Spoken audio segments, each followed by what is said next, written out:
now that we have taken a look at our chemical methods of control and physical methods of control, and we've looked at the effectiveness of our chemicals, now we are going to look at our antimicrobials. So chapter 14 is all about antimicrobial agents. So let's look at a couple of terms here. Chemotherapy. When you hear the word chemotherapy, of course, you think about someone that's undergoing treatment for cancer. But chemotherapy is actually a really broad term that refers to the use of chemicals to treat any disease. So in this course, when we reference chemotherapy, we're talking about the use of chemicals to treat infectious disease. And so we'll look at antimicrobials, and we have different classes of antimicrobials depending on what we're trying to target. So we have antibacterials, we have antifungals, antiprotozoals, antihelminthics,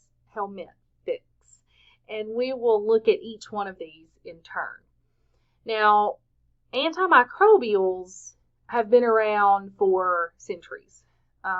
Ancient civilizations would use plants or other materials found in nature in order to treat disease. There's some research that's been done in some skeletal remains of individuals found in Africa that showed that they had tetracycline in their systems. So we know that that's been around. We have Indian and Chinese herbalists who have used plants. Here's just a kind of a sampling of some plants that are used in China to, treat disease. So we've known that there are chemicals in nature that can treat disease for a really long time. So if we kind of look at the history of, modern chemotherapy, so modern antimicrobial agent use, we had an individual by the name of Paul Ehrlich, and so this is Paul Ehrlich here in his laboratory. He was on this search for what he called the magic bullet. He wanted to find a compound that would kill infectious microbes without harming the patient. Again, this whole idea of selective toxicity. And in 1909, he had screened more than 600 arsenic-containing compounds.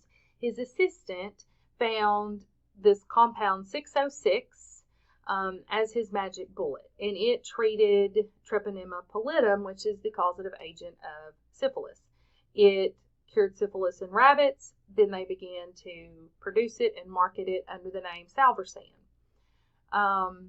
And it was widely used. Of course, now we know that arsenic is also harmful to the body when we didn't realize it at the time. But his work really kind of paved the way to show that there is a way to test for compounds that can have antimicrobial properties.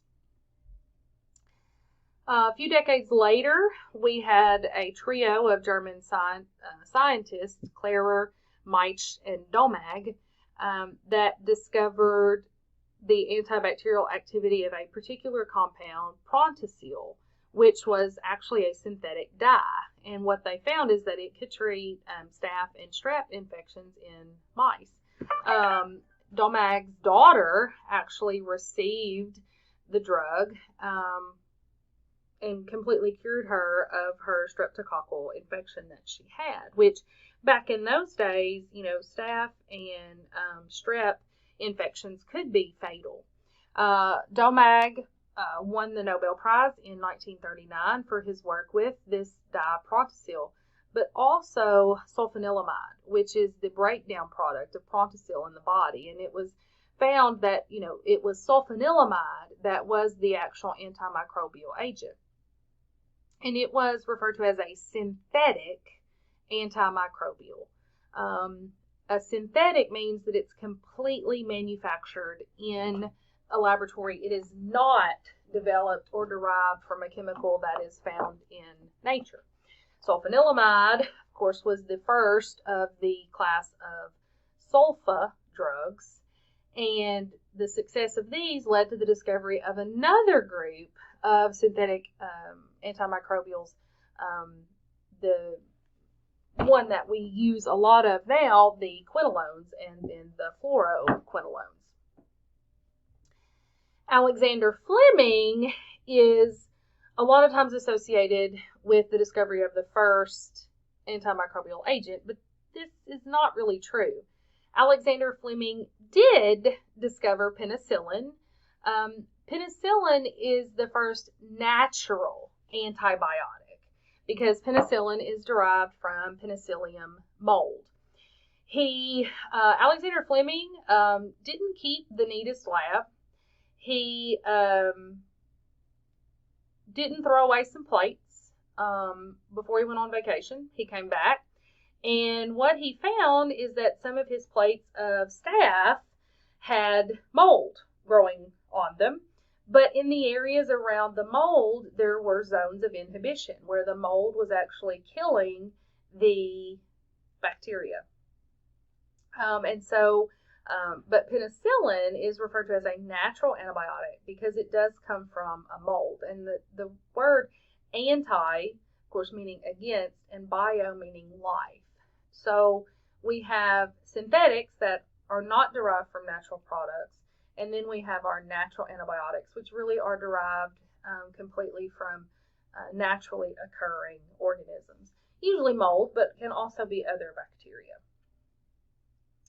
Now, Fleming discovered penicillin, but he couldn't really figure out how to isolate the exact compound from the mold as well as mass produce it.